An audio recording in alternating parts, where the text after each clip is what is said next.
On the morning Edmund Ashford, Duke of Ralston, knelt before her, Cecilia Vane had already said goodbye to three things. She had said goodbye to her garden, the small, unimpressive patch of roses behind her father's old house that no one had tended since his death, and that she had somehow kept alive through 2 winters with nothing but stubbornness and cold hands. She had said goodbye to her books, all 41 of them, wrapped carefully in brown paper and left in a stack by the door of the village lending library, because she had decided that books deserved to be read, not inherited by distant cousins who wouldn't know what they were holding. And she had said goodbye to Pip, the small brown dog who slept at her feet every night and who had, that very morning, placed his chin on her knee and looked at her with the kind of understanding that only animals and very old people seem capable of. She had not said goodbye to Edmund Ashford, because she never thought she would have to.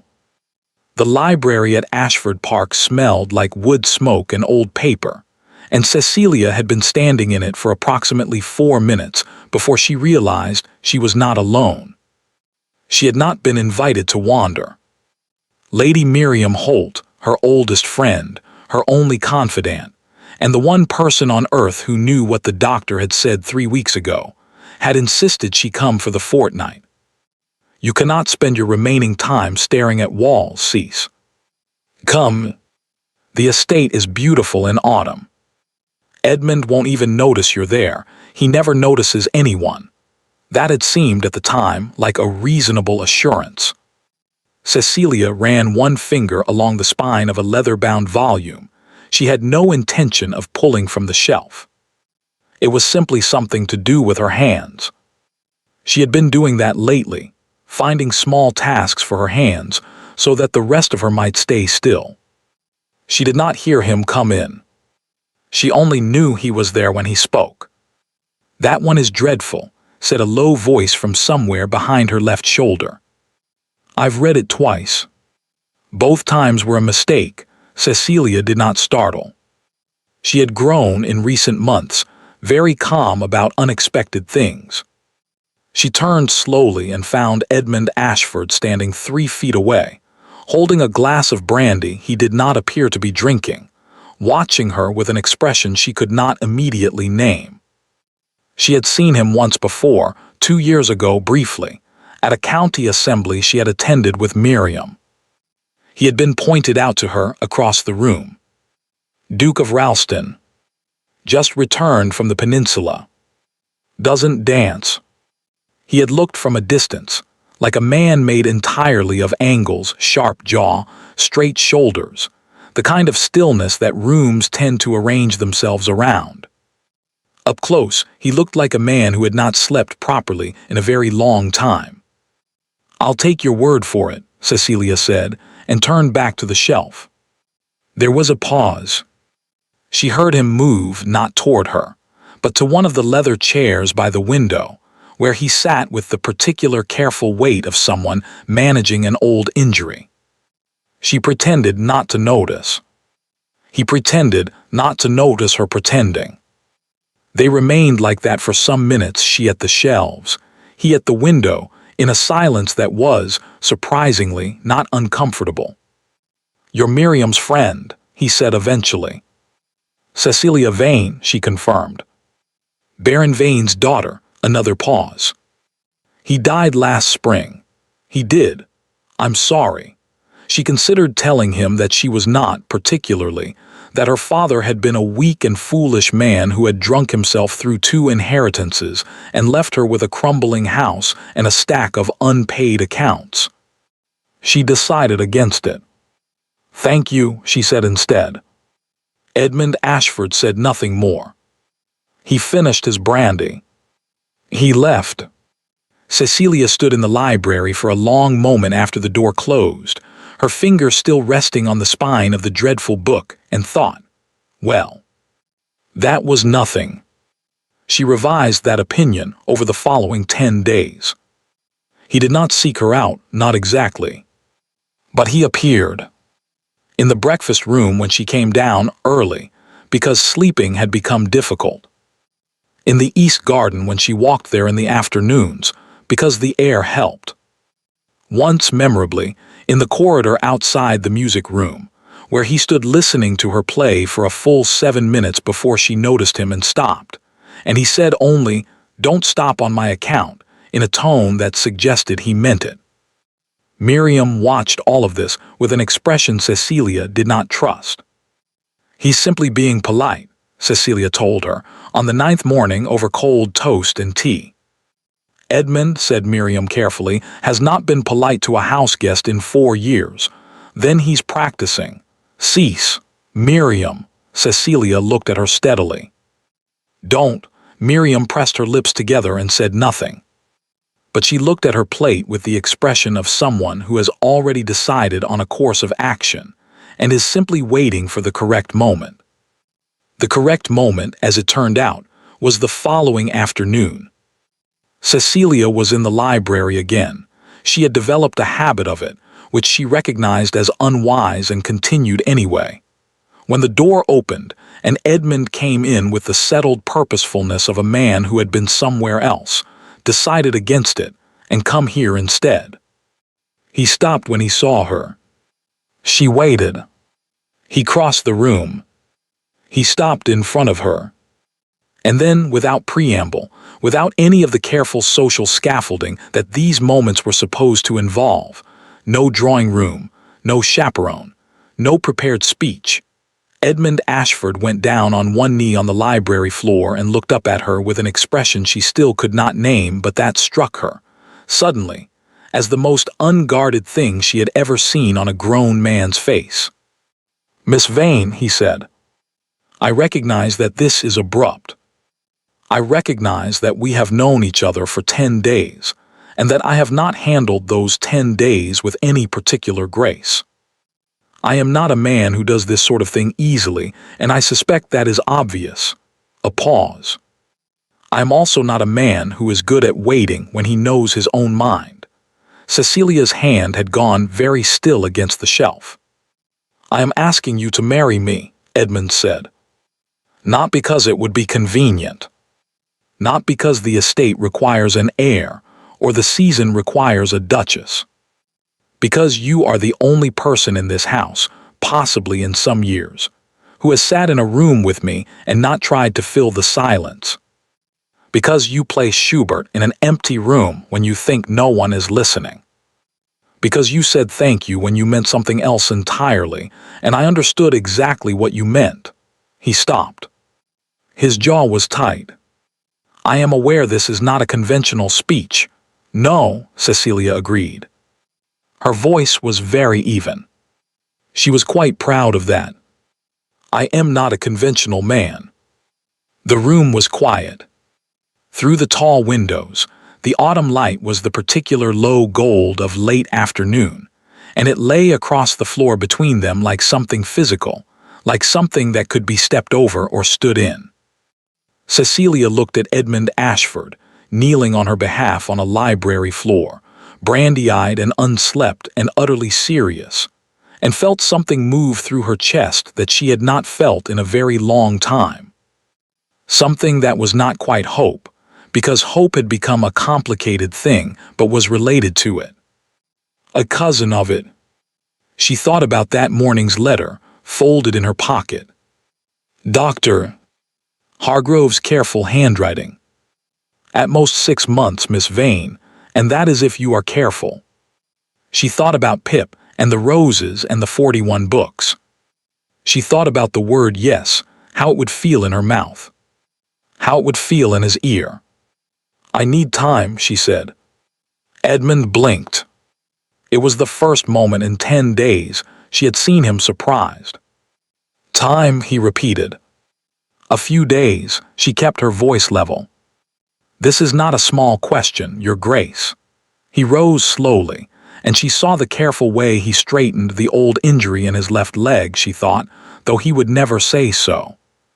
He looked at her for a long moment with that unreadable expression, and then he nodded once. "A few days," he said. Of course, he left. Cecilia stood in the library until she heard his footsteps disappear down the corridor. Then she sat down in the nearest chair, the leather one by the window where he had sat that first afternoon, and pressed both hands flat against her knees. She did not cry. She had made a decision some months ago about crying. It spent too much of what she had left. Instead, she looked out at the autumn garden, gold and brown and impossibly beautiful, and thought, very clearly for the first time in weeks, "This is the cruelest thing that has ever happened to me." And she meant it as a gift.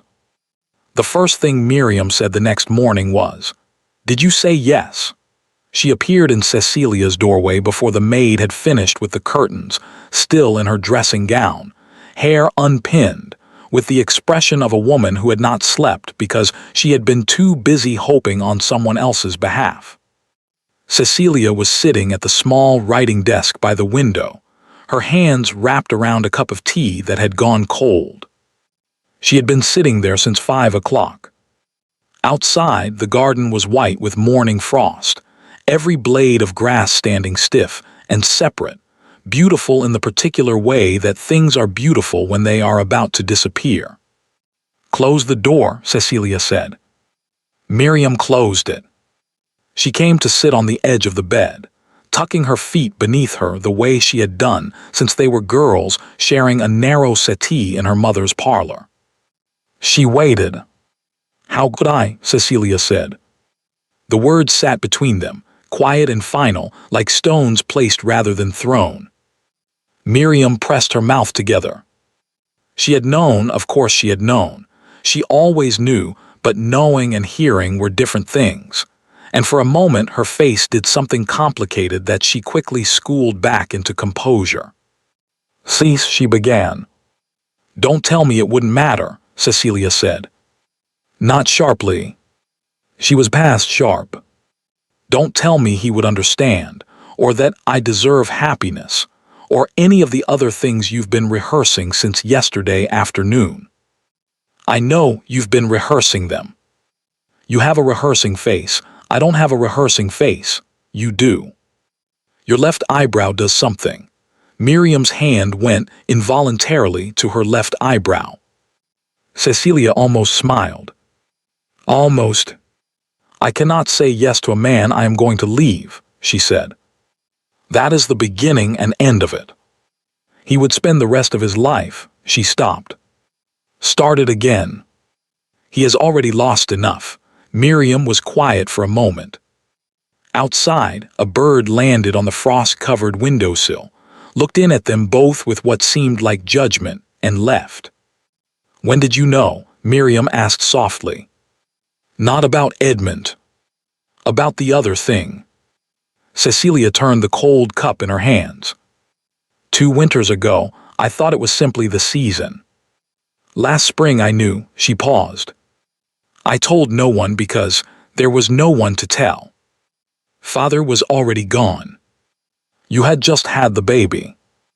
There was no another pause. "There was no version of telling people that didn't end with me, watching them grieve before I did. I decided I'd rather do it privately." "That is the most Cecilia Vane thing I have ever heard," Miriam said, and her voice cracked on the last word. "Please don't. I'm not." Miriam straightened. She pressed her fingertips to her eyes for exactly 3 seconds. Cecilia counted, and then lowered her hands and looked at her with something fierce and clear. "All right. But I want to say one thing, and then I'll leave it alone." Cecilia waited. "You have been managing everyone else's grief since before your father was in the ground. You have been small and quiet and undemanding your entire life because someone always needed you to be." Miriam's voice was steady now, the way it got when she believed something completely. "I am asking you, I am not telling you, I am asking, to consider that saying yes might not be something you do for him. It might be something you do for yourself." She stood, smoothed her dressing gown with both hands and moved toward the door. "That's all. I'll leave it alone now." She left. Cecilia looked at the cold garden for a long time. She did not, for the moment, change her mind. But she held Miriam's words carefully. The way you carried something fragile, not close enough to crush it, not far enough to drop it. The trouble with Edmund Ashford, she discovered over the following 3 days, was that he did not pressure her. She had expected pressure. Pressure was something she knew how to resist. Pressure was a door you simply didn't open. What he did instead was nothing, or what looked like nothing but wasn't. He left a book outside her door on the second morning. No note. Just a slim volume of botanical illustrations, English garden flowers, hand-tinted, clearly old and clearly valued. She opened it to find that someone, him, she had no doubt, had pressed a single dried sprig of something between the pages. She didn't know what it was. She spent an embarrassing amount of time trying to identify it. He sat across from her at dinner and did not watch her. But when the conversation turned, as it inevitably did in houses like this one, to people's ailments, Lady Forthright's gout, old Colonel Hamish's chest, and Cecilia went very still in the particular way she had trained herself to go still, she noticed that Edmund, without looking at her, turned the conversation. Smoothly, completely, with the practiced ease of a man who had done difficult things in difficult situations, and knew how to move without being seen to move. She noticed. She thought he knew she noticed. Neither of them said anything about it. On the third morning, she came down to find a letter waiting at her place at the breakfast table. Not from Edmund, from Dr. Hargrove, forwarded from her address. She recognized the handwriting before she touched it, and felt the familiar cold settle into her sternum. She folded it and placed it in her pocket and ate her breakfast, and did not read it until she was alone. It said what she had expected it to say. The symptoms you described suggest progression. I would strongly advise against overexertion, extended travel, or significant emotional strain. Significant emotional strain. She looked out the window at the frost-pale garden and laughed one short, quiet sound because she couldn't help it. She did not hear the Dowager Duchess come up behind her.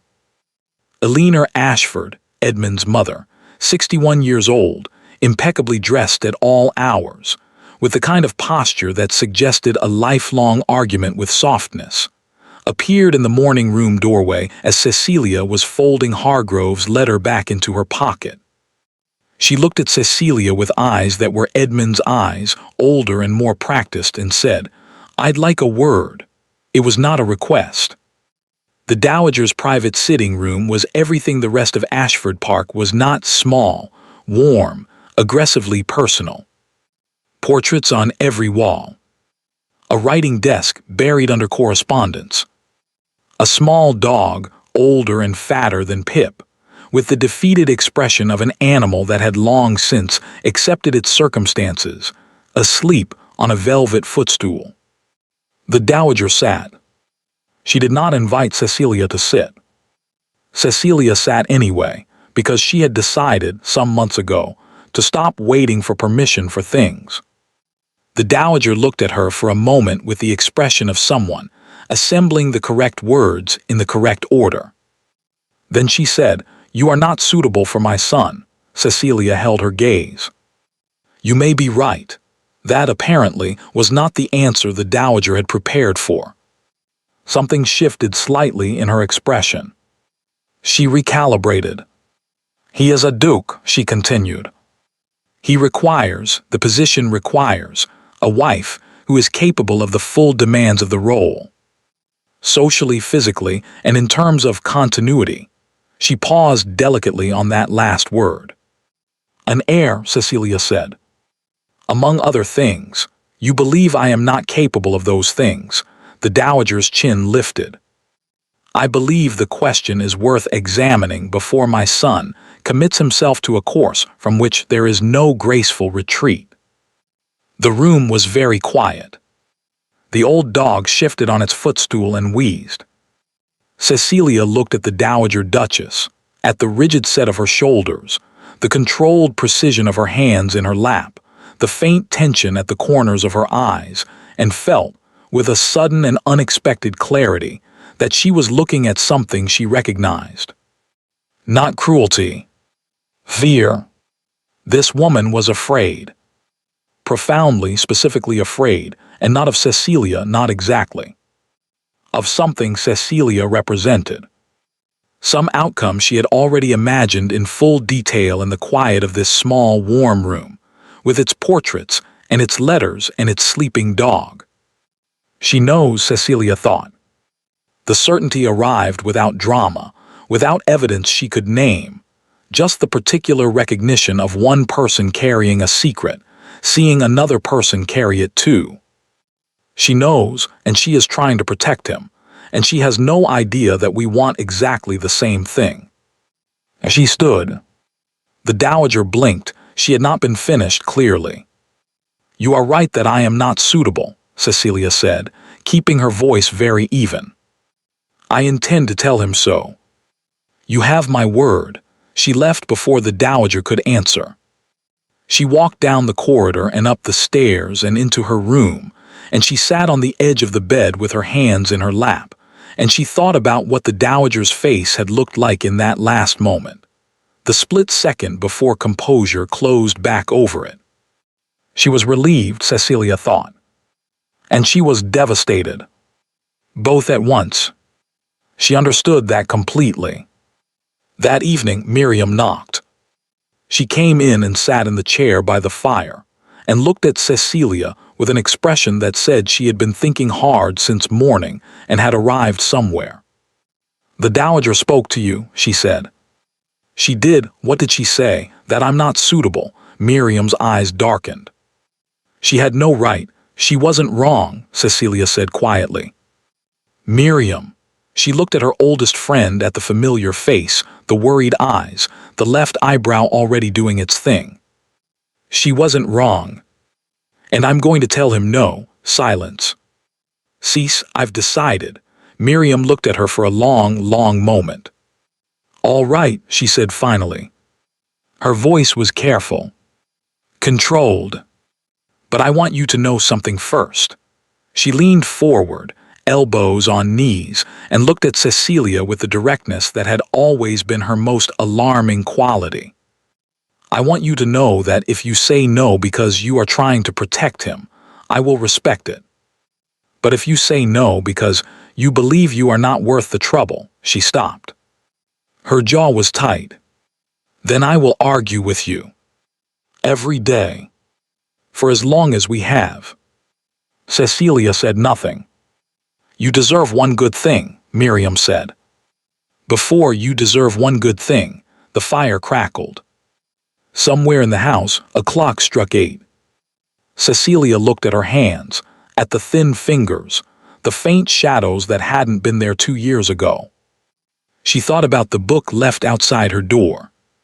The dried sprig she still hadn't identified. The way Edmund had turned a dinner conversation without anyone seeing him do it. She didn't change her mind that night. But for the first time in 3 weeks, she wasn't completely sure of it. The yes came on a Tuesday.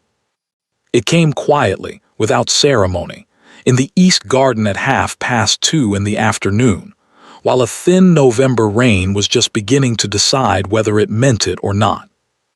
Cecilia had gone out without an umbrella because she had stopped carrying one, a small, private rebellion against the business of preparing for weather, and Edmund had followed her out, or perhaps had already been there.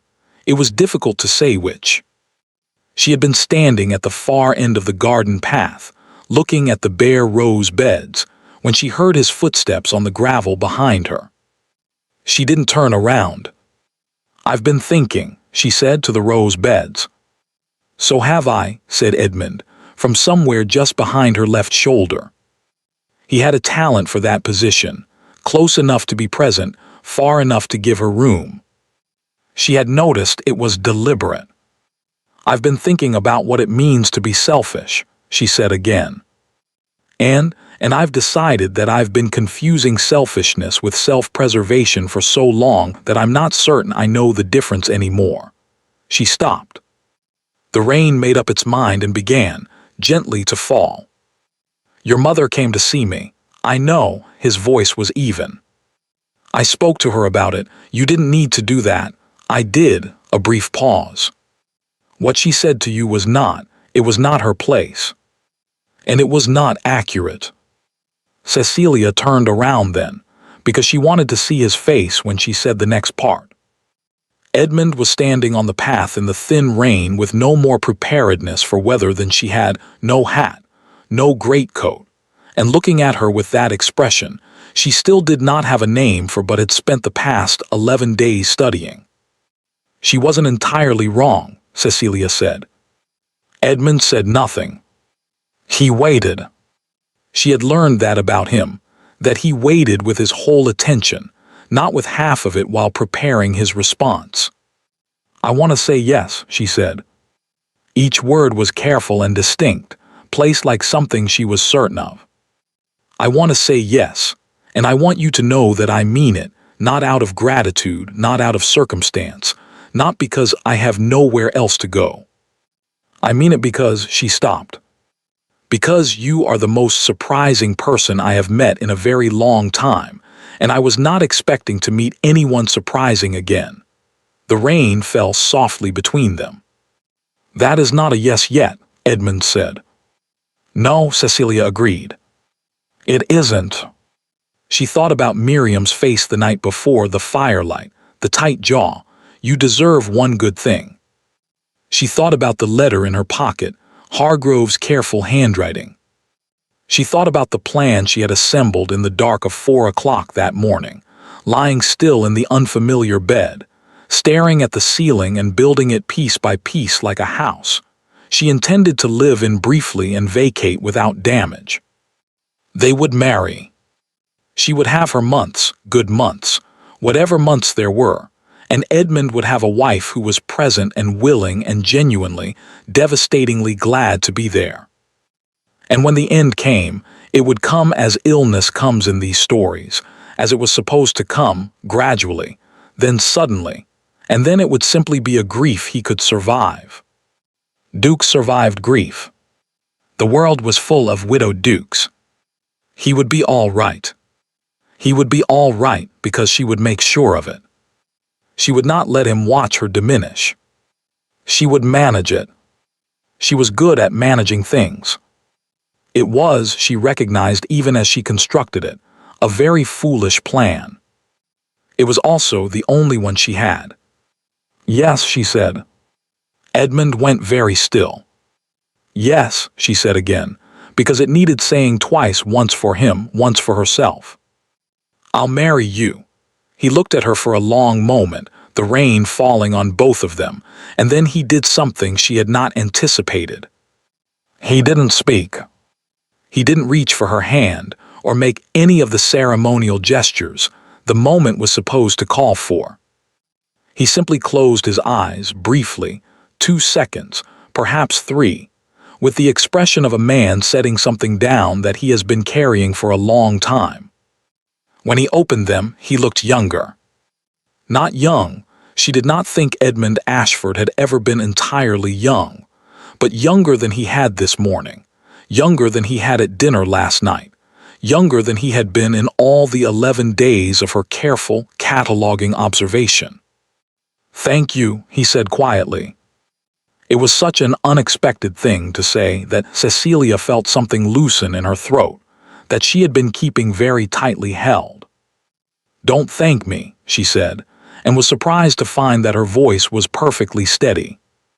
He offered his arm. She took it.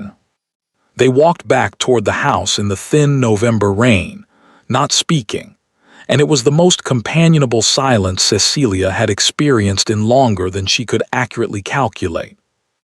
At the door, Edmund stopped. He looked down at her with that unreadable expression and said, I don't need you to be perfect. I just need you to stay.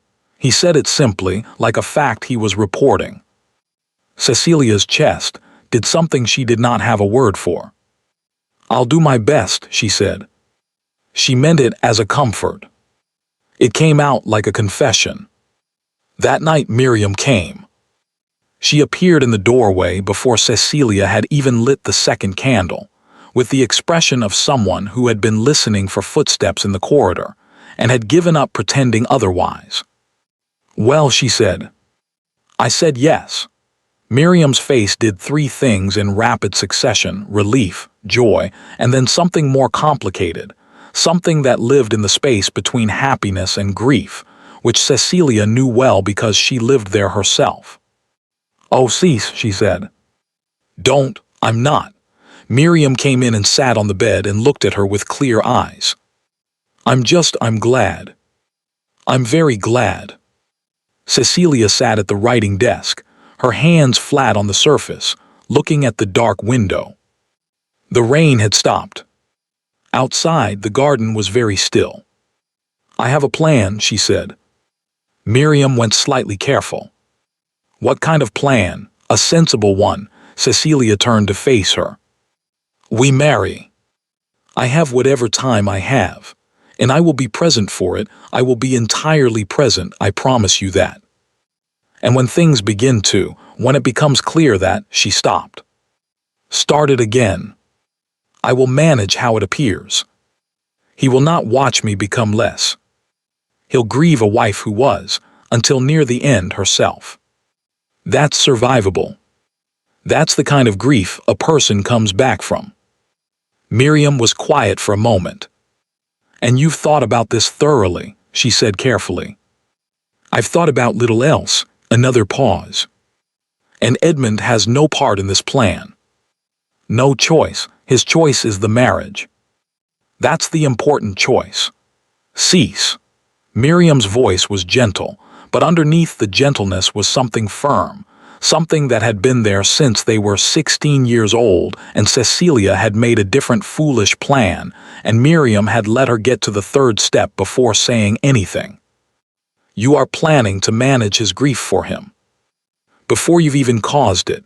Yes, you are planning to decide on his behalf how much he's allowed to know and when." A pause.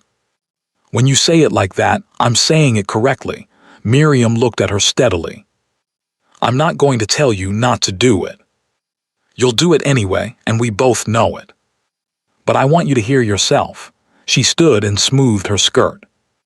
"He asked you to marry him, knowing practically nothing about you. He waited 11 days without a word of pressure. He went to his mother." Her voice softened briefly. "Whatever he is, Cecilia, he is not a man who needs to be protected from the truth of his own life." She left. Cecilia sat at the dark window for a very long time. She did not change her plan, but she sat with it differently now, at a slight distance, the way you sit with something you suspect you will eventually have to put down. The engagement was announced at dinner the following evening. Edmund stood at the head of the table and said it simply, in a sentence, without theatrical preamble, the way he did everything. "Miss Vane has done me the honor of accepting my proposal. I trust you will all make her welcome." The table reacted. Lady Miriam beamed with the uninhibited delight of someone who had been waiting for good news for 2 years and intended to enjoy it completely. The Dowager Duchess sat very straight and said nothing, and looked at her plate. The two visiting cousins exchanged a glance that contained an entire conversation. The housekeeper, standing near the sideboard, pressed her lips together in a smile. She was trying to keep professional and failing. And across the table, through the candlelight and the crystal and the careful geometry of the Ashford Park dinner service, Edmund looked at Cecilia just for a moment, just a second's direct attention, with an expression that was, she realized, the one she had been unable to name for 11 days. It was simply this: he was glad. Not triumphant. Not satisfied. Not relieved in the way of a man who has secured a contract or resolved a negotiation. Just glad. Quietly, entirely glad. Cecilia held his gaze for exactly as long as she trusted herself to, and then looked down at her plate. This is a terrible plan, she thought clearly. I am going to do it anyway. Later, much later, after the household had gone to bed, she stood at her window and looked at the dark garden and thought about the word stay. I just need you to stay.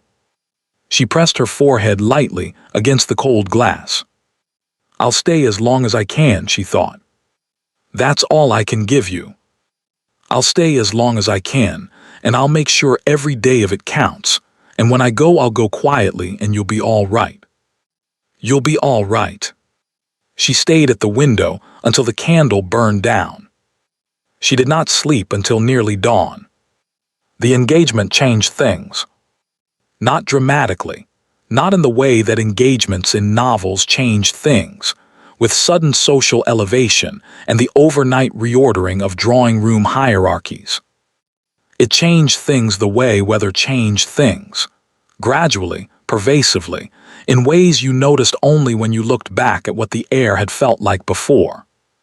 People were kinder to Cecilia now. Or rather, they were kind to her differently. Before, she had been Baron Vane's daughter, which was a category that carried its own set of carefully managed courtesies, adequate warmth, calibrated distance, the precise social temperature of a room that knows someone's circumstances and has made its collective decision about them. Now she was the future Duchess of Ralston. The warmth was no longer managed. It was also, she understood perfectly well, not entirely genuine, or not genuine for the reasons it presented itself as genuine. She was not suddenly more interesting. She was suddenly more powerful. These were different things, and she had lived long enough in the margins of good society to know the difference by feel. She accepted it graciously. She had been accepting things graciously her entire life. The Ashford Winter Ball was held in the third week of November. It was not, Edmund told her in his direct and unapologetic way, something he had ever enjoyed. It's been a tradition for 40 years. My father loved it. My mother considers it a duty. I consider it 200 people in my house for reasons I've never fully accepted. And yet it continues, Cecilia said. And yet it continues, he agreed, with the expression of a man at peace with the irresolvable. She had one dress suitable for a ball, the deep green silk she had worn to every formal occasion since her father's finances had made acquiring another impossible. She had worn it to 4 county assemblies, 2 London dinners, and a theatrical evening at the Holts that she preferred not to think about. The sleeves were slightly out of fashion. The neckline was modest to the point of severity. She had long since stopped apologizing for it. She put it on the evening of the ball and stood at her mirror and looked at herself with the practical assessment of a woman who had made peace with her reflection. Not because she was satisfied with it, but because she had decided that the allocation of energy required for dissatisfaction was no longer available to her. She looked pale. She had been looking pale for 2 years. She had become skilled at the cosmetic management of it. She went downstairs. The ballroom at Ashford Park was exactly as excessive as the rest of the house was restrained. Someone, Edmund's father presumably, or perhaps several generations of Ashfords motivated by competitive grandeur, had seen fit to install a ceiling fresco, 3 chandeliers of catastrophic ambition, and a quantity of guilt that required actual resolve to look at directly. Cecilia stood at the entrance to it and thought, well. Edmund appeared at her elbow with the precision of a man who had been watching for her. He looked at her and then at the room and then back at her and said, I know, it's remarkable. My grandfather had very strong feelings about ceilings. Clearly, he offered his arm. She took it. They entered together, and the room did what rooms do. It shifted, recalibrated, reorganized its attention. Cecilia felt it the way you felt a change in pressure. She kept her chin level and her expression easy and thought about the garden. The evening moved in the way these evenings moved, in circles, literal and social, The same conversations recurring in slightly different configurations. The same assessments made and remade from different angles. Edmund stayed near.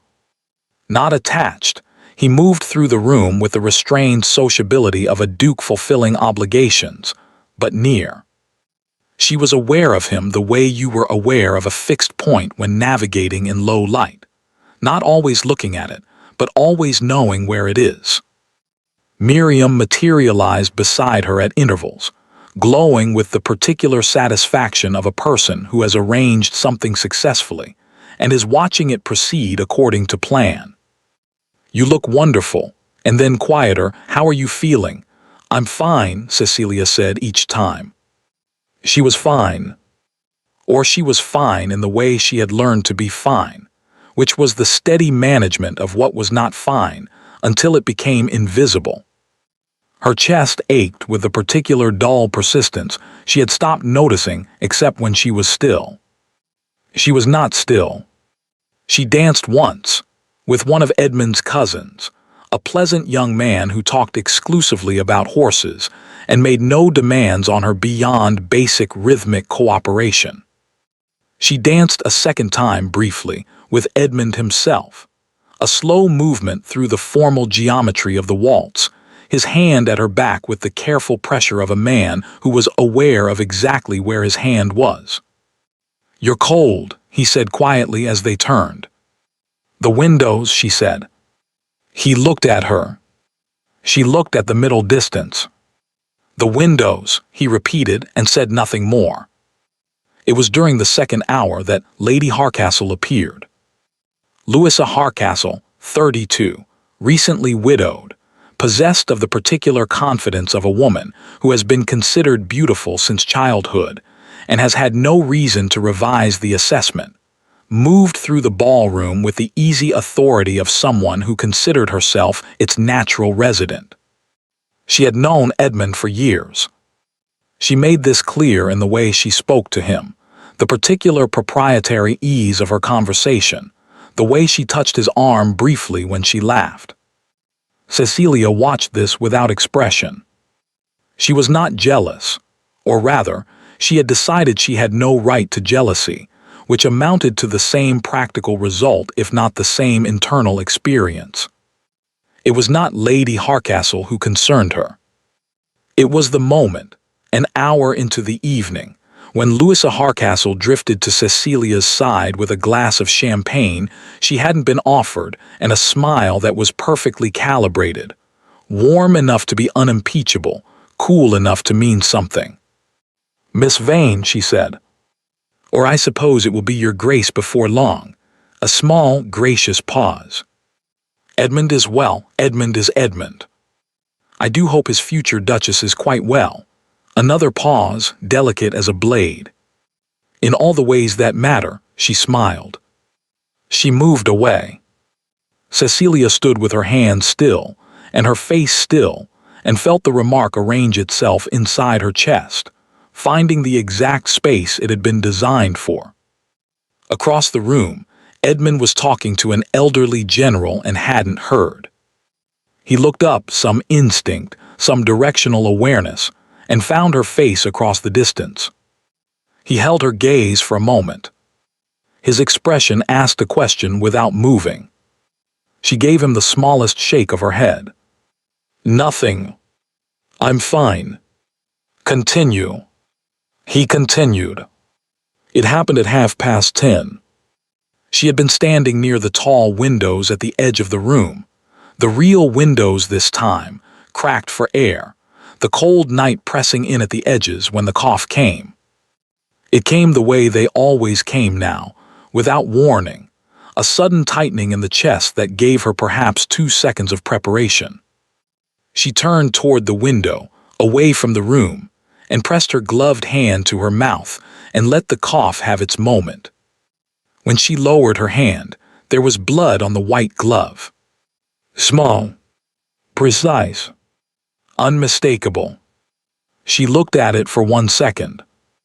Then she folded her hand closed, turned back to the room, and reached for a fresh glass of champagne from a passing tray with her other hand, the gesture so smooth and ordinary that the footman didn't even glance at her. 3 feet away, old Lady Forthright was watching her with an expression of quiet, terrible sympathy. Cecilia met her eyes. Lady Forthright looked away first. Cecilia raised her glass and drank. Miriam found her 20 minutes later, in the corridor outside the ballroom, standing near an arrangement of hothouse lilies and breathing with the controlled evenness of someone managing pain. "I saw," Miriam said quietly. "I know, Cease, I'm all right. You're not. I'm standing. I'm dressed. I'm going back in there in 2 minutes and I'm going to finish the evening because if I leave early Edmund will know something is wrong, and I'm not ready for that conversation." She looked at Miriam steadily. "So I need you to let me have 2 minutes and then come back in with me and talk to me about something ordinary. Anything. The weather. Your aunt's terrible hat. I don't care." Miriam looked at her for a long moment. Then she said, "My aunt's hat was genuinely extraordinary. 3 feathers, Cease. From 3 different birds that had no business being on the same hat." Cecilia breathed. "That is alarming," she said. "The largest feather was taller than she is. She's quite short. The feather was not." They stood in the corridor with the sounds of the ball muffled behind the closed doors, and Cecilia breathed, and Miriam talked about the hat, and after 2 minutes, exactly as promised, they went back in. Edmund was waiting for her just inside the door. He didn't say anything. He simply fell into step beside her as she re-entered the room, and remained there for the rest of the evening, closer than before, not close enough to alarm anyone, but present in the specific way that said, "I'm here. I'm not going anywhere. Don't explain." She didn't explain. But at one point, very quietly, without looking at her, he said, "We can leave whenever you want. I only need a reason, and I'll manufacture one immediately." "I have 4 ready," she looked at him. "You've prepared excuses in advance," she said. "I prepare for contingencies. What are the 4? Household emergency. Sudden onset of my recurring headache, which is real for the record and requires no embellishment. My cousin George said something inappropriate, which is always available as an option because George reliably provides material." And he paused. "A 4th one that requires you to look faint on cue. I didn't want to rely on that one without your consent." Cecilia looked at him, this angular, careful, quietly extraordinary man who had prepared 4 exit strategies for her comfort, and felt something move through her that she had no plan for. "I'm all right," she said. "But thank you," he nodded once. He stayed where he was. At 11 o'clock, Lady Harcastle passed them again, and this time she looked at Cecilia with the clear, assessing gaze of someone who has made a calculation and is reviewing their arithmetic. "You know," Cecilia thought, meeting her eyes. Lady Harcastle moved on. "Half this room knows," Cecilia thought, "and the other half suspects. And he is the only person standing here who doesn't." She looked at Edmund, his profile sharp in the candlelight, his attention on the room with the steady vigilance of a man who had learned to watch things carefully. "Tell him," said something in her chest. "Just tell him. Tonight." It would take 30 seconds. She folded the thought up carefully and put it away. Not yet, she told herself. Not yet. The guests began to leave at midnight. Cecilia stood with Edmund in the entrance hall while carriages were called and coats were retrieved, saying the appropriate things to the appropriate people, performing the small social ballet of departure with a fluency she did not have to think about. And then the hall was empty, and the footmen were extinguishing the outer lights, and Miriam had gone up, and the dowager had retired an hour ago, and it was only Edmund and Cecilia standing in the quiet entrance hall of Ashford Park at 10 past midnight. He looked tired. Not unwell. Edmund never looked unwell, but tired in the deep way of a man who had been performing steadiness all evening and could now, in the absence of an audience, stop. "Go to bed," Cecilia said gently. In a moment, he looked at her, that full, quiet attention. "Are you all right?" "Honestly." She looked back at him. "Tell him," said the thing in her chest. "Tell him right now. He's tired and his guard is down, and he would listen, and it would be over and you could stop carrying it alone." She looked at his face, the tiredness in it, the care in it, the particular quality of his attention that had been, from the very first evening in the library, the most unsettling thing about him. She made a decision. She was going to tell him. She was going to do it tonight, right now, standing in this entrance hall in her too old green dress with the cold coming in under the front door. And she was going to say the words she had been carrying for 2 years, and she was going to let him decide what to do with them, and she was going to stop managing everything alone. She drew breath. She said, "Edmund, there's something I need to." The study door opened. The Dowager Duchess stood in the doorway. Her face, when she saw both of them standing there, did something complicated, surprise, and then resolution, and then the particular look of a woman who has been waiting for an opportunity and recognizes it. She looked at her son. "Edmund," she said, "come in here. Please." Her voice was the voice of a woman who had been crying recently and had stopped very recently. Edmund looked at Cecilia. Cecilia looked at the Dowager. "Go," Cecilia said quietly. He went. The door did not quite close.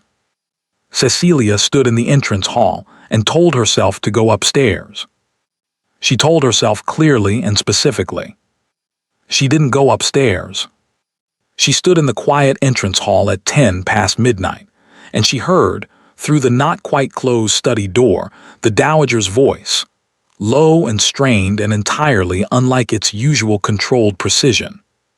"You have to know, Edmund. Someone has to tell you. I have been sitting with this for weeks and I cannot. She is a good woman. She is a genuinely good woman, and I have not been kind to her, and I am ashamed of that, but Edmund," a pause. Cecilia's hand went still at her side. "She is dying." The entrance hall was very quiet. "The doctor told me weeks ago. She has been ill for 2 years. She is dying, Edmund, and she hasn't told you. And everyone in that room tonight knew except you, and I cannot watch you walk into this without silence." Then Edmund's voice, very quiet, very even. "I know, Mother," a longer silence. Cecilia stood in the entrance hall and stopped breathing. "I know," Edmund said again. "I've known for some time." Cecilia went upstairs. She went upstairs and she closed her door, and she sat on the edge of her bed in the dark in her too old green dress, and she sat there for a very long time without moving. He knew. He had known. He had knelt on the library floor and asked her to marry him, and he had known. She pressed her hand flat against her sternum, against the ache that lived there permanently now, and looked at the dark window and tried to understand what to do with that. She couldn't. She went to Miriam's door and knocked once. Miriam opened it immediately. She hadn't been asleep either, clearly, and looked at Cecilia's face and said nothing. She simply stepped back and let her in. Cecilia sat in the chair by Miriam's fire and said, "He knew." Miriam was very still. "He knew before he asked me." Cecilia's voice was even, precise, the voice she used for things she was managing. "He knew the whole time." A pause. "Cease, I heard the Dowager tell him tonight." "And he said," she stopped. "He said, I know. I've known for some time." The fire crackled. "I don't know what to do with that," Cecilia said. "I had a plan. I had a plan and it made sense, and it was manageable, and now I don't." She stopped. "I don't know what to do with that." Miriam sat down across from her and looked at her with clear, steady eyes. "I think," she said carefully, "that tomorrow morning you need to talk to him." Cecilia looked at the fire. "Yes," she said. "I suppose I do." She came down at 7. She had not slept. She had sat in Miriam's chair until the fire burned to ash, then gone to her own room and watched the dark garden become a gray garden become a pale, frost-sharp November morning, and she had thought about what she was going to say. She had prepared 3 versions. The first was dignified and measured and explained everything in the correct order, and ended with a clear and reasonable proposal for how they might proceed. The engagement dissolved quietly. No scandal, no damage to either party. The whole thing managed with the competence she had been applying to difficult situations her entire life. The second was shorter and less dignified, and involved considerably less management. The third she discarded entirely because it started with "I'm sorry," and she had decided, somewhere around 4 in the morning, that she was done apologizing for being ill. She had not chosen it. She had not arranged it for anyone's inconvenience. She was done apologizing for it. She put on her plainest dress, gray wool, no ornamentation, the dress she wore when she wanted no part of her appearance to be doing any work, and went downstairs. Edmund was already in the breakfast room. He was standing at the window with a cup of coffee, not drinking it, looking out at the frost-white garden with the expression of a man who had also not slept, and was also not going to mention it. He turned when she came in, and for a moment they simply looked at each other across the breakfast table with its careful arrangement of silver and china, and things neither of them were going to eat. "Sit down," he said. Not unkindly. "I'd rather stand." A pause. "All right." She stood at her end of the table. He stood at his. The morning light came in flat and pale between them. She had her 3 versions ready. She said none of them. What she said was, "Were you ever going to tell me that you knew?" Edmund set his coffee cup down on the windowsill with the careful placement of a man buying himself 1 second. "Yes," he said. When you told me." He held her gaze. "I was waiting for you to tell me." The breakfast room was very quiet. "That could have been never," Cecilia said. "I know. I had a plan," she said. "I was going to." She stopped. She looked at the table. She looked back at him. "I was going to manage it. I was going to be a good wife for whatever time there was, and then I was going to go." Quietly, without making it, she stopped again. "I was going to make sure it wasn't too terrible for you." Edmund looked at her for a long moment. "I know," he said again. His voice was very even. "I understood that from the beginning, and you asked me anyway." "Yes. Why?" The word came out simpler than she intended, stripped of all the versions she'd prepared, just the bare and genuine question underneath all of them. "Why would you do that? Why would you ask someone to marry you knowing?" She stopped. "Knowing what you knew." Edmund moved away from the window. He came around the table, not quickly, not with any dramatic purposefulness, just steadily, the way he did everything, and stopped in front of her. Close enough that she could see the tiredness in his face, the careful control of it, and underneath the control, something that was not controlled at all. "Because you deserve to be chosen," he said. "Not managed. Not handled. Not quietly taken care of from a distance." His voice was low and entirely direct. "You have been taking care of yourself and everyone around you since before your father was in the ground. You have been small and quiet and undemanding. I imagine you've been told that's a virtue. I imagine you've believed it." He paused. "I wanted you to be chosen. Plainly. On purpose. With complete information." Cecilia looked at him. "You say that," she said carefully. "But you didn't have complete information. You knew I was ill. You didn't know. You don't know what that means. What it looks like. What you would be agreeing to. No, Edmund said. I don't know exactly. I know what the letter said. I know what Hargrove told my mother. A pause. I know what I saw at the ball last night. The silence. Cecilia felt the blood in her glove. The white glove she had already rolled and placed at the very bottom of her traveling trunk this morning, the first thing she'd done at dawn. She held his gaze. I'm not frightened of it, Edmund said quietly.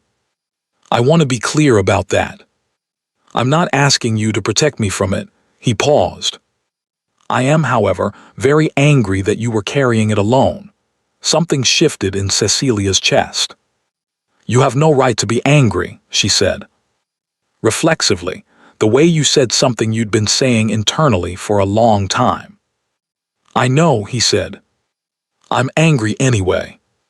She looked at him, this impossible, angular, thoroughly inconvenient man, and felt the first version and the second version, and the discarded third version all dissolve quietly, leaving nothing behind except the plain and terrible truth of the moment. I didn't want you to stay out of pity, she said. Quietly. That was the whole of it. I didn't want to be the thing you endured out of kindness. Edmund's jaw tightened. Is that what you think this is? He said. I didn't know what it was. I still don't entirely, then let me be clear. He said it without heat, without any performance of feeling, just the direct, declarative plainness that was, she had learned, the most authentic register he had. I am not a man who does things out of obligation. I did not return from the war and run a 20,000-acre estate and manage 200 tenants and sit through 40 years of my mother's winter balls out of pity, Miss Vane. A pause. I asked you because I wanted to. I knew the full extent of what I was asking, and I wanted to. That is the only explanation I have, and I'm aware it may not be a satisfying one. The morning light lay across the floor between them. Cecilia looked at him for a long time. It's a satisfying one, she said finally. Very quietly.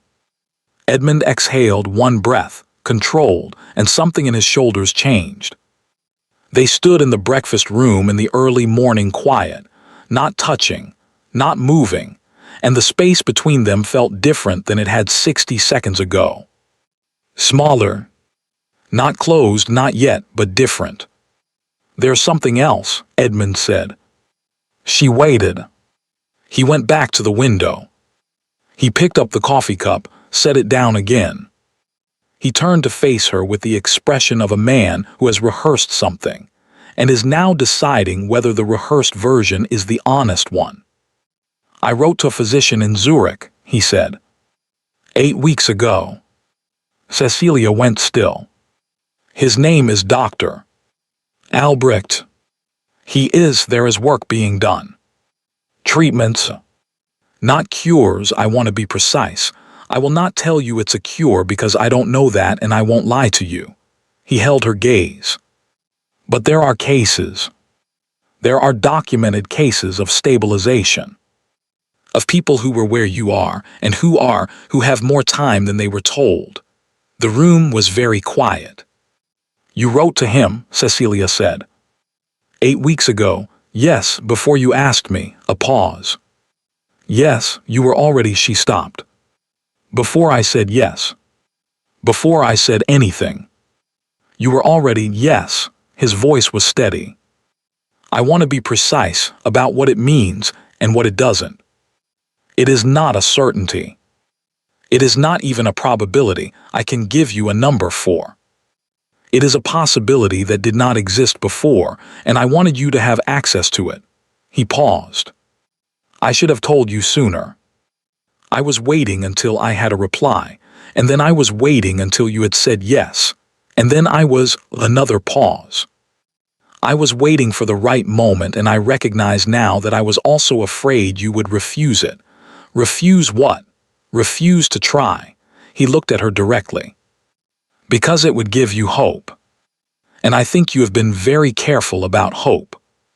Cecilia said nothing. She stood in the plain gray dress in the pale morning light and thought about hope, about the specific discipline of not having it, which she had practiced for 2 years until it had become a kind of peace, a flat and manageable terrain that asked nothing of her. She thought about what it would mean to pick it up again, what it would cost if she picked it up and it broke. "I need to sit down," she said. Edmund pulled a chair from the table immediately, not making anything of it, not hovering, and she sat, and he sat across from her, and neither of them spoke for a moment. "What does the physician say?" she asked finally. Edmund reached into his coat and produced a letter, folded, well-handled, read many times. He placed it on the table between them. She looked at it. She didn't touch it yet. "He says he cannot promise years," Edmund said quietly. "But he says, his exact words, that he no longer promises only months. There is a course of treatment. It requires travel to begin with. It requires commitment and discomfort and a great deal of uncertainty." He paused. "He also says that the earlier the intervention, the greater the likelihood of meaningful extension. Extension. Such a careful word for such an enormous thing." Cecilia looked at the letter on the table between them. She thought about Pip and the roses and the 41 books. She thought about the goodbye she had already said to all of them. She thought about the moment in the entrance hall last night, when she had drawn breath and started to say it, and how close she had come, and how it had felt not like relief exactly, but like the first movement toward it. She picked up the letter. She read it slowly, carefully to the end. Edmund waited. He did not watch her read. He looked out the window at the frost-sharp garden with the steady patience of a man who had made his case and was prepared to live with whatever came next. She read it twice. Then she set it down and looked at her hands, the thin fingers, the faint shadows, and sat with it. "Why?" she said again. Not the same question as before. A different one, smaller and more specific. "Why would you do all of this for someone you had met for 10 days? Edmund turned from the window. He looked at her for a long moment, with that expression, the one she had finally named last night in the entrance hall when everything had rearranged itself. "Because 10 days was enough to know," he said simply. "It has always been enough for me. I knew in the library on the first evening. I knew when you said thank you and meant something else entirely.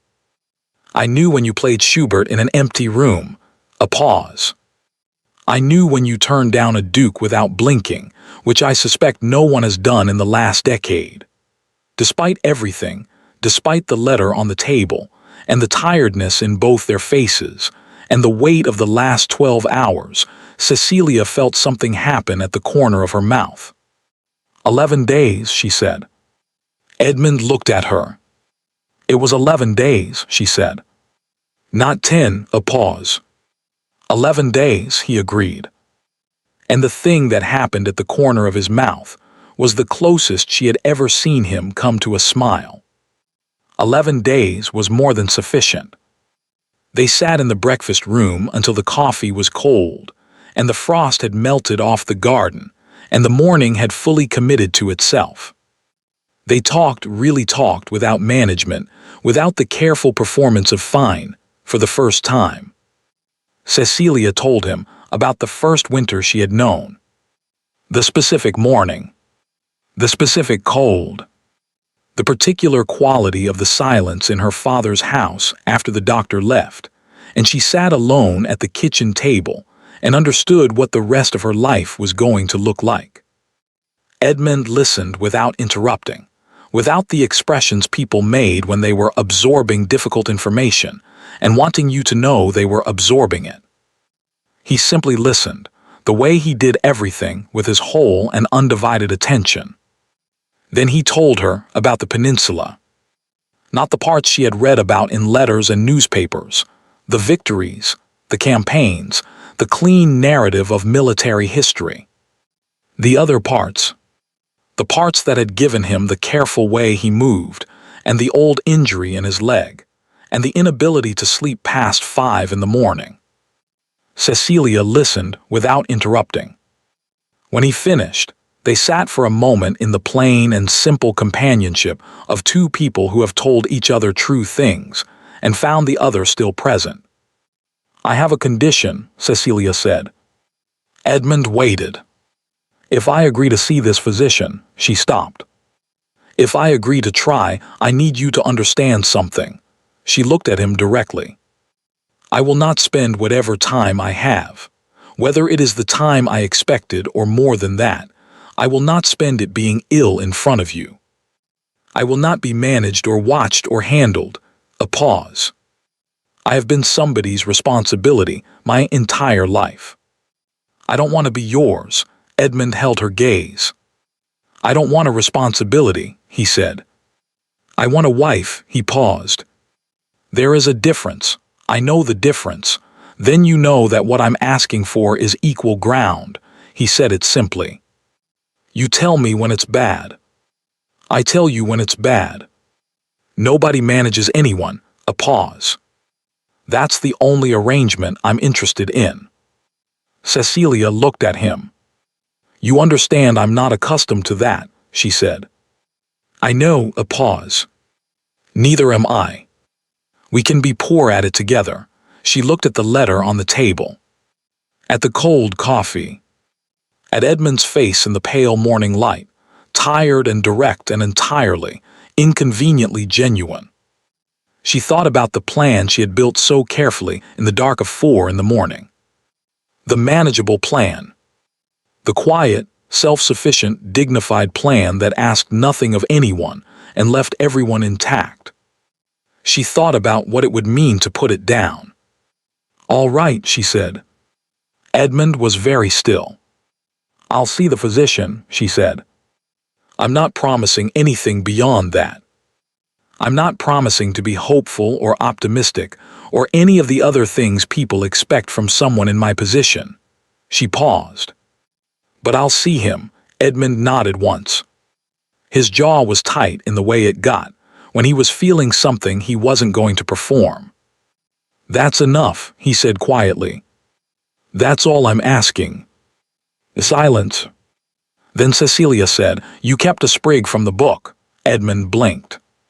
The non sequitur had landed exactly as she intended. "I saw it," she said. "Under the paperweight in your study. The same one as the book you left outside my door." A pause. "I spent an embarrassing amount of time trying to identify it." A silence. "Hawthorne," Edmund said. "It means hope." He paused. "I'm aware that's sentimental. It is sentimental. Yes, I didn't know you were sentimental." "I'm not," he said. "Generally." Cecilia looked at him for a moment. 11 days, she said again quietly. 11 days, he confirmed.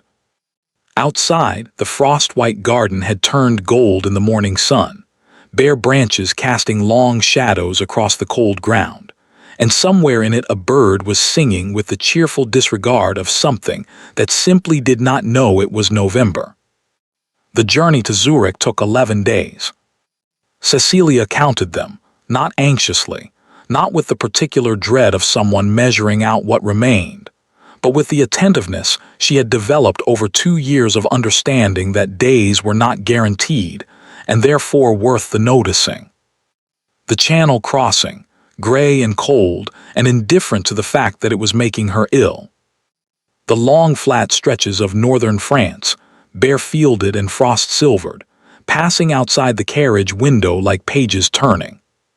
The slow climb into Switzerland, the air-changing quality as the altitude climbed, becoming something cleaner and more demanding, as if it expected more of the lungs it entered.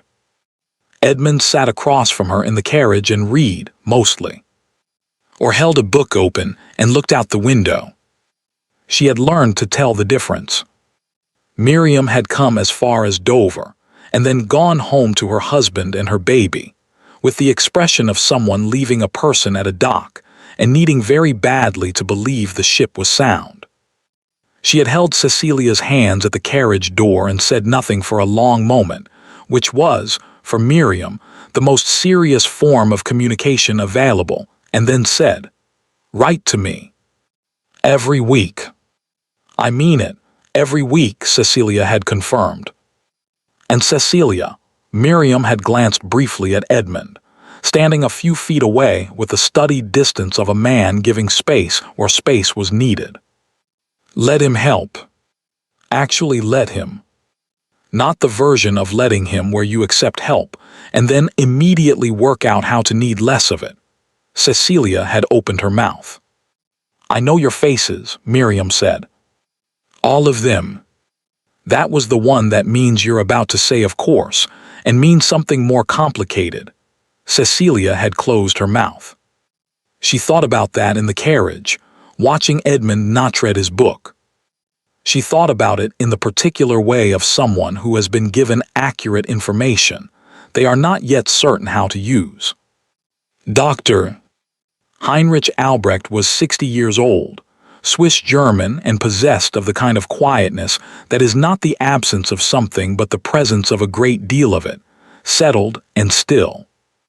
His clinic occupied the upper floor of a stone building on a street that smelled of pine and cold water, and his consulting room had two large windows that looked out at the mountains, which Cecilia found either encouraging or ironic depending on the hour.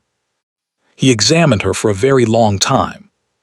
He asked questions she had not been asked before, specific, unhurried, following each answer to its logical next question, the way a person follows a path, not because they know where it leads, but because the path is there, and the path is the point.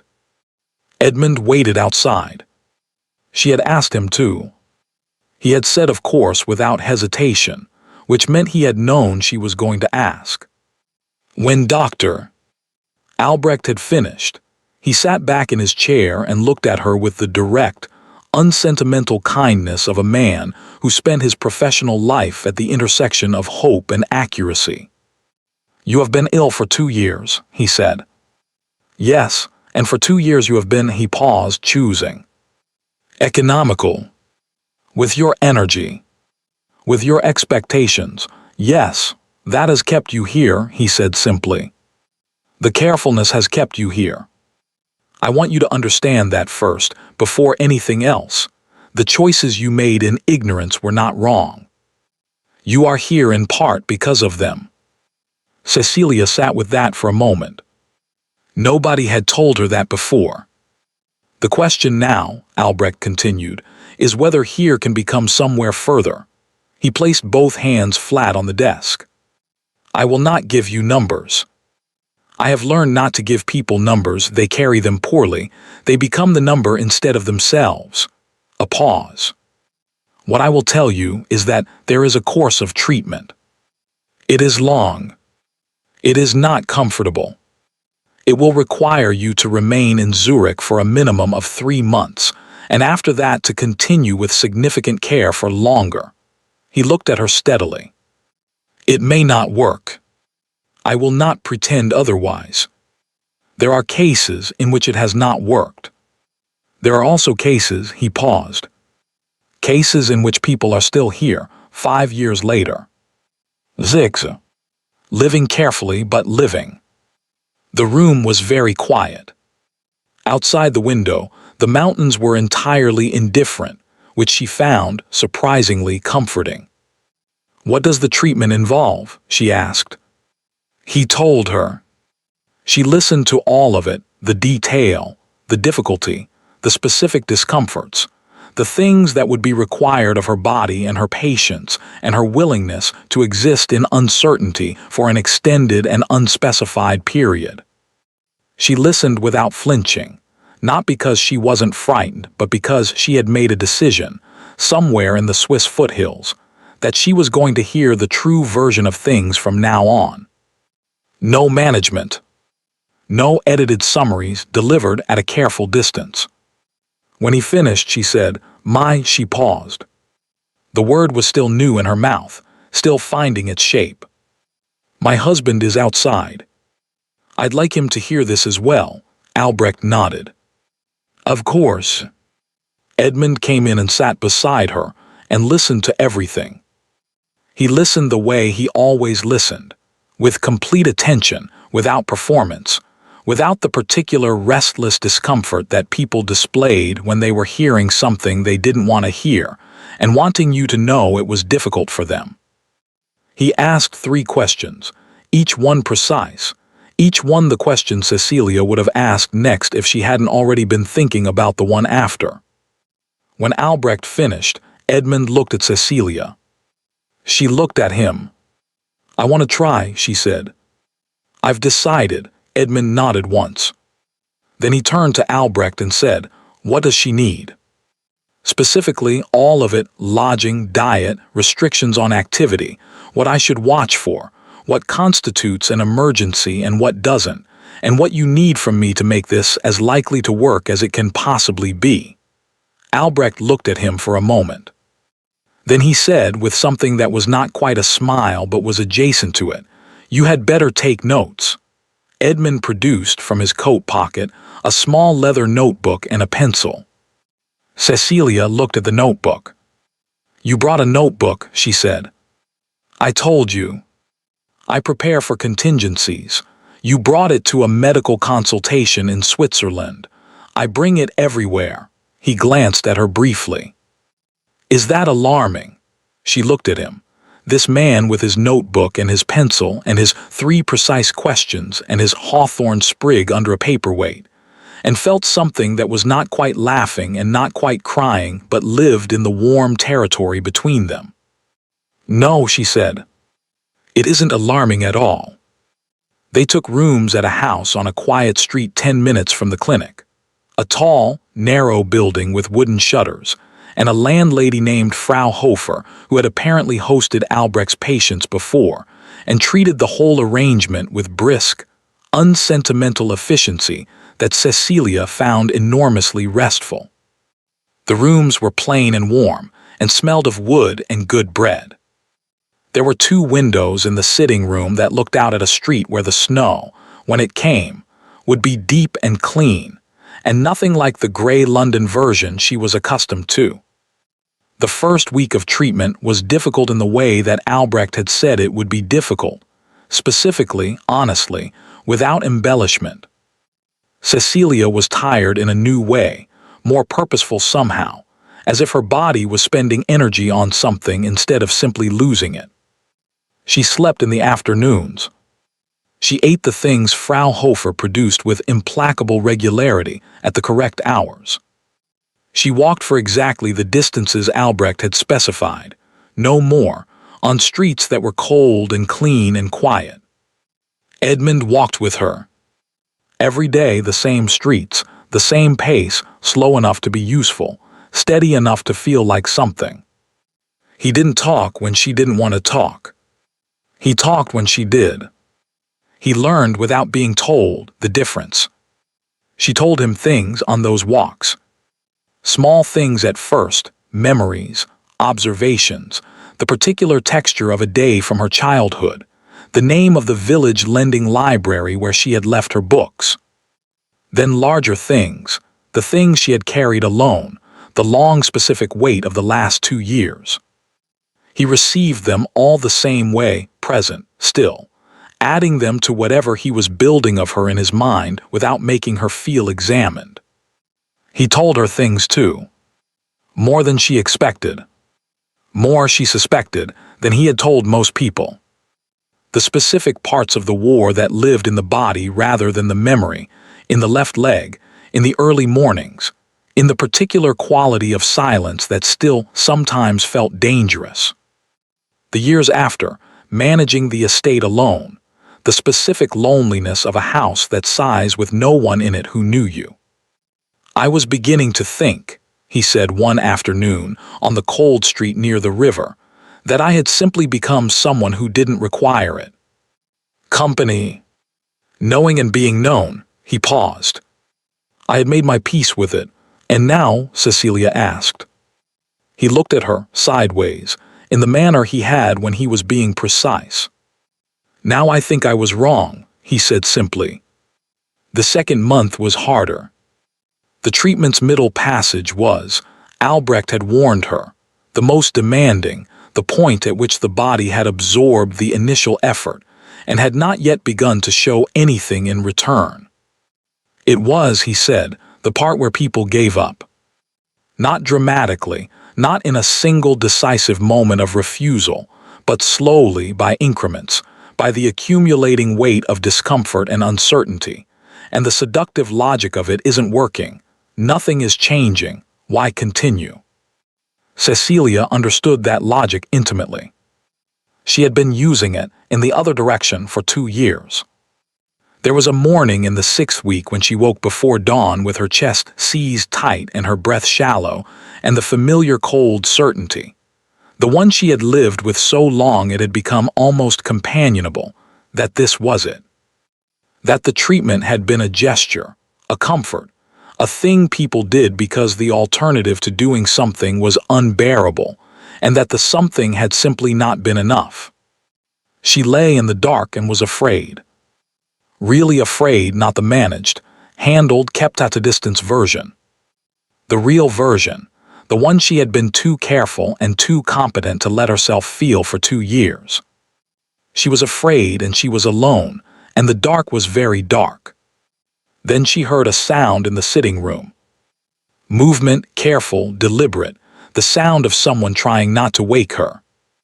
The glow of a candle under the door. She got up. Edmund was in the sitting room in his shirt sleeves, building up the fire with the focused attention of a man performing a task he has assigned himself. He turned when she appeared in the doorway, and he looked at her face, just looked, 1 second, and he didn't say you should be sleeping or go back to bed or any of the reasonable things. He said, "Come sit down." She came and sat down. He sat beside her, not touching, close enough that she could feel the warmth of him, and they looked at the fire he had built until it had caught and was steady and orange and real. "I'm frightened," she said. The first time she had said it. To anyone. "I know," he said. "I don't want to die, I know, I've been," she stopped. "I've been so careful about not wanting things. I've been so careful about not wanting more than I was likely to get. And I don't," she stopped again. "I don't want to stop now. I want more. I want the ordinary things. I want years of ordinary things, and I'm so frightened that I've only just worked that out and it's too late." Edmund turned then, fully turned, which he didn't always do, and looked at her directly. "It is not too late," he said. "I will not tell you I know that with certainty, because you asked me not to lie to you, and I won't. But it is not too late, and Albrecht said the 6th week would be the worst, and tomorrow is the 7th week, and you are going to eat the breakfast Frau Hofer brings and walk the street by the river and come back and sit with the fire, and we are going to do this 1 day at a time for as long as it takes." She looked at him. "1 day at a time," she said. "That's all it is," he said. "That's the only size it needs to be." She looked at the fire. After a while she said, "You should sleep." "I'm not tired," he said. She looked at him. "You have a not tired face," he said before she could speak. "I don't." She looked at him for a moment.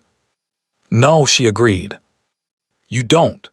They sat by the fire until the candle burned down and the room was lit only by the steady orange glow, and neither of them spoke very much, and it was enough. The morning of the 10th week, Albrecht examined her for a long time and then sat back in his chair and was quiet for a moment. Cecilia sat across from him and waited with the stillness she had learned. "Tell me," she said. He looked at her with those direct, unsentimental eyes. "The progression has stopped," he said. 3 words.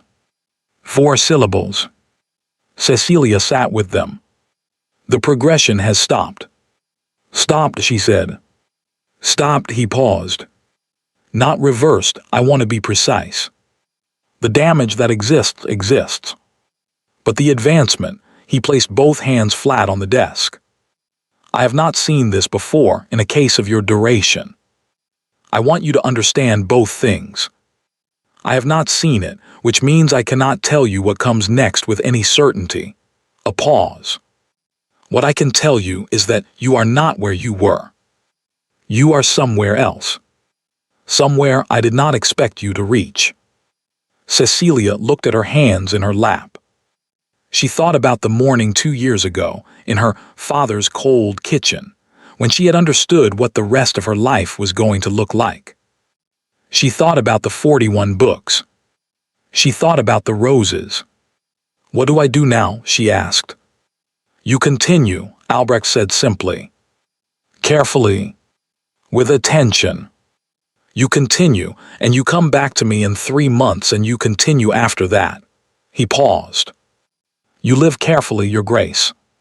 You live carefully, and you see what carefully gives you. Cecilia stood. She shook his hand.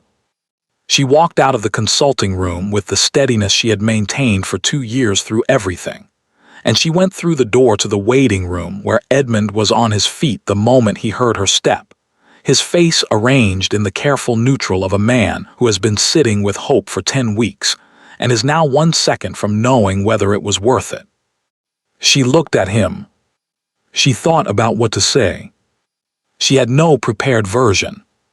For once, she had nothing prepared at all. It stopped, she said. The progression stopped. Edmund stood very still. Edmund, her voice was steady. It stopped.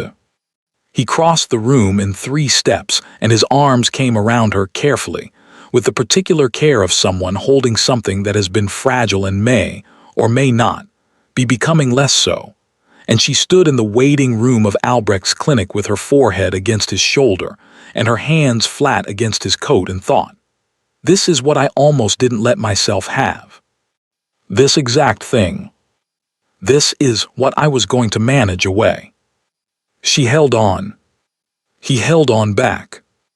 Outside the tall window, the mountain stood in the winter light, enormous and indifferent and magnificent, and the cold, clean air pressed against the glass, and somewhere in the city a bell was ringing the hour, and it was enough. It was more than enough. They were married in the small chapel on the estate 6 weeks after they returned to England. February early, the ground still hard with frost. Cecilia wore pale blue, not white. Edmund had asked once carefully whether she wanted white, and she had said, white is for beginnings. I've already begun. He had not asked again. There were 12 people present. Miriam stood beside Cecilia and cried with the uninhibited completeness of someone who had been holding it in for months and had decided that today was the correct day to stop. The Dowager Duchess sat in the front pew in her best black dress. She always wore black, on principle, and held herself very straight throughout the ceremony. When it was over, when the small party had moved to the house, and the toasts had been made and the fire built high in the drawing room, the Dowager appeared at Cecilia's side. She said nothing for a moment. Then she took Cecilia's hand briefly, firmly, without preamble, and held it for exactly 3 seconds. She released it. She walked away. Cecilia looked at Miriam. Miriam's eyebrow did something. Don't, Cecilia said. I didn't say a word, said Miriam. The roses came back in April. Cecilia had not expected them to. She had planted them in the autumn, 12 bare root stems in the south-facing bed along the kitchen garden wall, the same variety she had kept alive with stubbornness and cold hands in her father's neglected garden. And she had planted them with the careful, present-tense hope she had been practicing for 2 years now. Not the old hope, the kind you hold at arm's length to protect yourself from it. The new kind. The kind that says, I am putting this in the ground because I intend to be here when it comes up. She had told Edmund about the roses when they planted them. About the original ones, the ones she had already said goodbye to. He had listened the way he always listened, and then he had taken off his coat, rolled up his sleeves, and helped her dig for the rest of the afternoon without being asked. She thought about that now, sitting in the garden in the pale April sun with Pip asleep across her feet, watching the first red edges push through the green. The garden at Ralston was not a formal garden. It had been once. There were traces of it still, the ghost of symmetry in the older beds, the architectural remnants of something that had once been arranged and controlled and admired from a distance. But somewhere in the last 20 years it had been allowed to become itself, to sprawl and reconsider its original intentions, and what had resulted was the kind of garden that looked accidental and was not. Cecilia had added to it gradually, carefully, with the attentiveness of someone who understood that a garden was a long conversation rather than a finished statement. New beds along the south wall. A cutting garden, practical and slightly wild. An herb border outside the kitchen door that misses. Aldridge, the housekeeper, used with the quiet approval of a woman who had been asking for exactly that for 15 years. It was hers. Quietly, entirely hers, in the way that things become yours when you have tended them through a winter and watched them come back. Pip shifted on her feet and wheezed. He was older now, considerably older, moving with the philosophical slowness of an animal that has accepted time's terms and found them reasonable. He still appeared at her feet every morning with the punctual devotion of someone honoring a long-standing appointment. He still placed his chin on her knee and looked at her with that particular understanding. She reached down and scratched behind his ear. "Good morning," she told him. He closed his eyes. The letter from Miriam had arrived that morning, and Cecilia had brought it out to the garden to read properly, which was where she read letters she expected to enjoy. Miriam wrote as she spoke, at length, with feeling, with the structural confidence of someone who trusts that you will follow them wherever they go. The baby has become a person, Cease, a whole actual opinionated person. She told Edmund last Tuesday that his cravat was the wrong color, and he agreed with her completely, which tells you everything about both of them. We are coming in June, all four of us, and I refuse to hear anything about it being an inconvenience because it isn't, and even if it were I would still come. Henry sends his regards. The baby sends nothing because she is 2.5 and regards are not yet her currency, but I am confident she will develop some. I think about that week you came to Ashford Park sometimes. The autumn one, before everything. I think about how you looked when you arrived. I knew something was wrong. I always knew, but I didn't know the shape of it yet. You were so careful, Cease. You were so determined to take up as little space as possible. I hope you are taking up space now. Enormous amounts of it. I hope you are filling every room you enter. Write back immediately. I mean it. Cecilia folded the letter and held it in her lap and smiled at the garden. She was, she thought, taking up space. It was still, sometimes, an effort. The old habits of smallness died slowly, and there were days when she caught herself making herself quieter than she needed to be, waiting for permission she no longer needed to wait for. But she was learning. She was, it turned out, a diligent student when the subject was worth learning.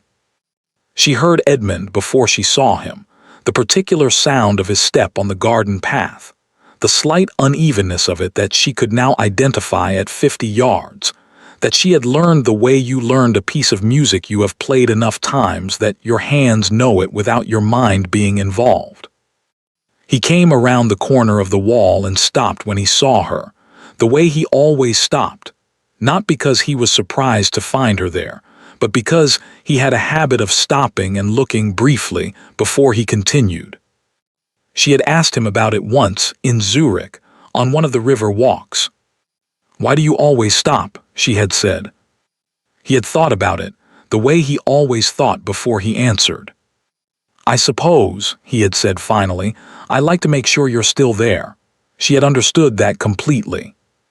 He came and sat beside her on the bench, the stone bench along the south wall, warm with the morning sun, wide enough for two people to sit with comfortable proximity.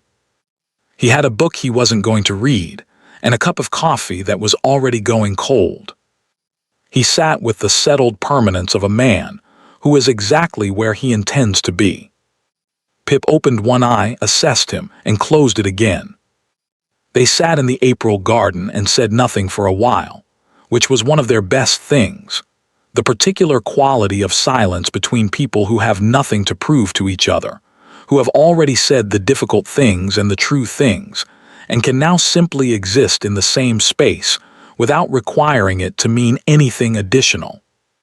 The roses nodded in the faint breeze.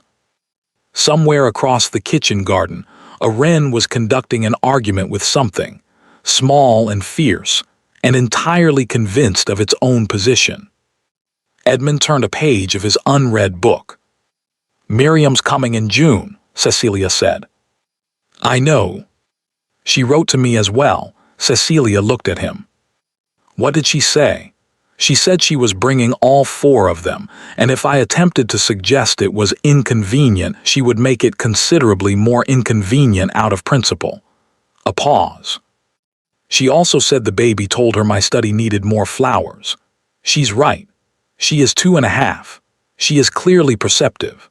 Edmund looked at her sidelong with the expression that had once been the closest thing he had to a smile, and was now, after 2 years of practice, an actual smile, still not large, still not frequent, but real in the way that only things you have earned feel real. "I'll put flowers in the study," he said. "I'll pick them," Cecilia said. "From the cutting garden. Next month when the ranunculus come up." "When do ranunculus come up?" "May. If the frost stays off, and will it?" Cecilia looked at the garden, at the bare beds and the early roses, and the wren still engaged in its furious private dispute, and thought about the question. A year ago she would have answered it carefully, with the automatic qualification of someone who had learned not to make plans too far ahead. She had been so practiced at it, so fluent in the language of maybe and we'll see, and if things go well. She was still careful. She would always be careful. Albrecht had been clear about that, and she had made her peace with it. Careful was not the same as small. Careful was not the same as afraid. "Yes," she said simply. "The frost will stay off." Edmund looked at her. She looked back at him. It was the kind of look that contained, in its 3 seconds, the library at Ashford Park and the rain in the East Garden, and the entrance hall at midnight, and the carriage through France and Albrecht's mountains, and the fire in the Zurich sitting room at 4 in the morning, and the small cold chapel in February, and every ordinary day between then and this April bench, all of it present and held and real. Then Pip woke up and stood and shook himself and wandered away across the garden with the determined purpose of an animal who has just remembered an appointment. And the moment passed into the morning the way moments do, completely, without loss. Edmund opened his book. Cecilia lifted her face to the sun. She had said goodbye to her garden once. She never did it again.